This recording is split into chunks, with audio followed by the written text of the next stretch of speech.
Good morning and welcome to the Public Service Commission of South Carolina. It is Friday, May 3rd at 9 a.m. and we are here for a special commission business meeting. Let's take a roll call of commissioners. Let's see. With us virtually, we have Commissioner Thomas, Commissioner Carolee Williams. With us telephonically, we have Commissioner Caston. Present in the hearing room, we have Vice Chair Powers, Commissioner Justin Williams, and Chair Belser. Mr. Scarborough, good morning. Good morning, Madam Chair, Vice Chair Powers, and Commissioners. Today we have only one item on the agenda for the special commission business meeting.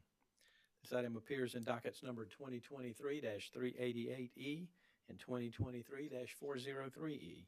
It involves a motion from the Office of Regulatory Staff for declaratory ruling and a motion in limine. Thank you, Mr. Scarborough. Commissioners, we've heard the matter before us today as identified by Mr. Scarborough. Is there a motion? Madam Chair. Commissioner Thomas is recognized. Thank you. I move the Commission grant the motion for declaratory ruling and motion in limine filed by the Office of Regulatory Staff on April the 10th, 2024, seeking to bar Duke Energy Carolinas LLC from recovering approximately $153 million in coal ash basin closure expenses. I further move that the direct testimonies of company witnesses Benarchek, Williams, and Fetter that address the disallowed coal ash costs in the 2018 rate case, Order 2019-323, and affirmed by the South Carolina Supreme Court be excluded from the record in this case. This ruling does not exclude or limit witness testimony on the remaining coal ash costs still at issue. A full order from the Commission is forthcoming. So moved. Thank you, Commissioner. Commissioners, we've heard the motion from Commissioner Thomas. Is there any discussion?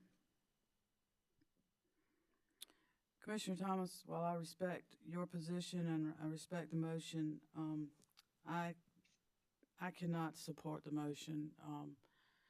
I feel like the Supreme Court opinion and the order from the previous rate case did leave the door open for the company to bring those as what was described as disallowed cost in the argument yesterday. I think that the door was left open for them to bring those back.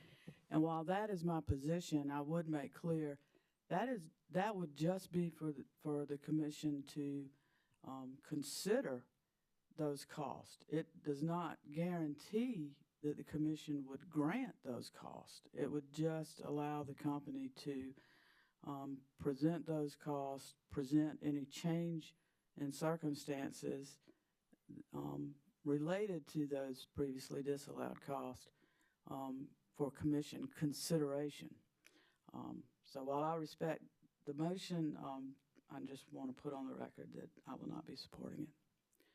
Any further discussion? Madam Chair. Commissioner Justin Williams. Thank you, Madam Chair. I read the Supreme Court order in this case several times last night, and I think it's important to put on the record that the footnote referenced, I believe it's footnote 17, that speaks to leaving the door open.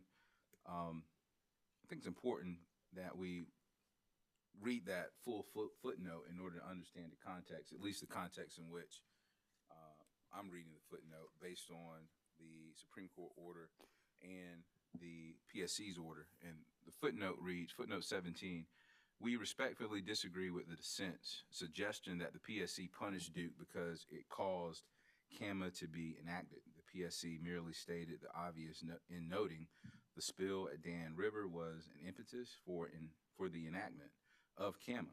CAMA's clear objective was and remains remedial, not punitive. Perhaps it's fair to associate the concept of punishment with two matters in the record. One, Duke's guilty plea for criminal conduct, and two, the $100 million mismanagement penalty imposed by the in the North Carolina proceedings. Otherwise, in our judgment, the concept of punishment does not apply. In addition, as we explained below, the PSC clearly harbored no animus against Duke, for the PSC has left the door open for Duke to potentially recover camera-related costs in a future proceeding.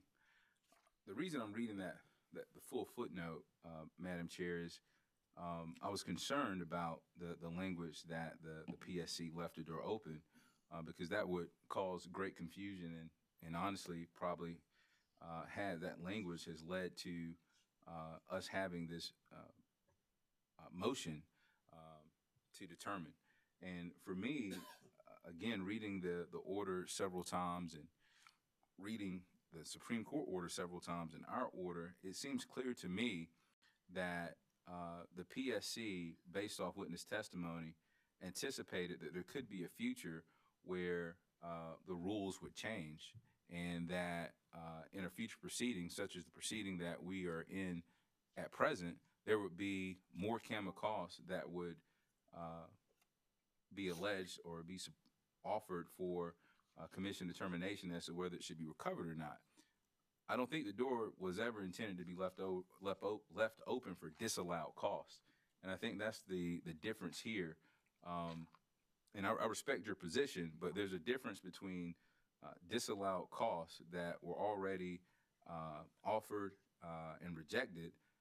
There's a difference between those costs and the camera costs that the company is seeking at present in this current rate case. And I just thought it was important to distinguish that from the disallowed costs that the company believes the commission left the door open, or their interpretation of the Supreme Court order's footnote that the commission left the door open to recover those disallowed costs.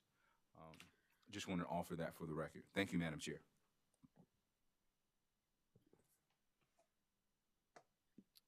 And I respect that, Commissioner. I think part of the confusion is that in the Supreme Court opinion, both the DEP and the DEC appeals were consolidated, and because this is just my opinion, okay, the way I'm looking at it, but because the records were so similar, the court just referred to Duke and not DEC specifically or DEP. And so it does leave a little bit of a quandary because, unfortunately, our orders were on this issue, language and verbiage used was significantly different. And I do recall, I do have some recollections, but I do know even in the DEC order, which was not as specific, the Duke Energy Carolinas order, which was not as specific on this issue as the Duke Energy Carolinas issue, and this was in reference to the testimony of the witnesses, even in the DEC order, in referencing witness Whitliff's testimony, it was stated that witness Whitliff suggested that CAMA-only costs disallowed in this proceeding could be recovered in a later rate case if DEC can show that those costs would have been incurred under the CCR rule alone. Now, that was in the portion of the order where there were references to the different testimonies of the various witnesses related to this issue. That was not, I will admit, that was not specifically stated in the conclusion part or holding part on that issue in the order. But that was part of the record, and to me, that's part of where the Supreme Court was referencing. I was not part of the briefing or the arguments on that, so I'm not sure. And I know that there were parts of the Supreme Court opinion that specifically referenced a Duke Energy Progress site with regard to coal ash, but I just feel like my opinion is that we left the door open, and that's one commissioner, so that's where I stand. But I appreciate your position as well. Thank you. Any further discussion? Madam Chair, Vice Chair Powers. I'm stuck with the word reasonable, and I think the decision was made about this particular issue. And I just don't see how customers here in South Carolina at this point should be held responsible for the cost due to the actions that put us in this position as far as the disposal of the coal ash and the criminal action. The other thing that seems to get overlooked is judicial economy. I take position the matter's been decided, and that the ratepayers are the ones who bear the cost of all this litigation. And if we can save time in this litigation, I don't think the opinion would change by this commission as to what to do about this $153, $155 million. That it's just a absolute waste of ratepayer money, and that ratepayer time. I mean, they get free lawyers. Ratepayers pay for them. I just feel like this is something that goes to the shareholders, not to the ratepayers, due to the type of actions that occurred that even caused this. I will be supporting the motion by Commissioner Thomas. Thank you. Thank you, Vice Chair. Any further comments? Chair Belzer, Commissioner Carolee Williams. I too spent the evening reading the deck case order as well as the Supreme Court order. And what I noted, in addition to what Commissioner Williams noted, is that the third comment, where at this time is mentioned in the deck rate case, is specifically related to the accelerated schedules under CAMA. And at this point, it's my understanding that we do not have that circumstance to consider. And for that reason, I'll be supporting the motion. Thank you. Thank you, Commissioner. Anything further before we vote?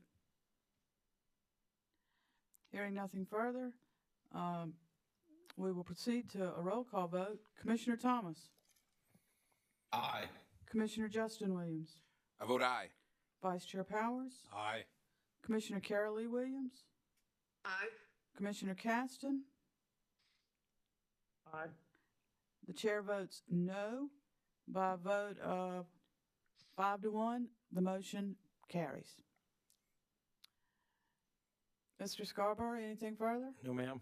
This concludes all business notice before the commission today.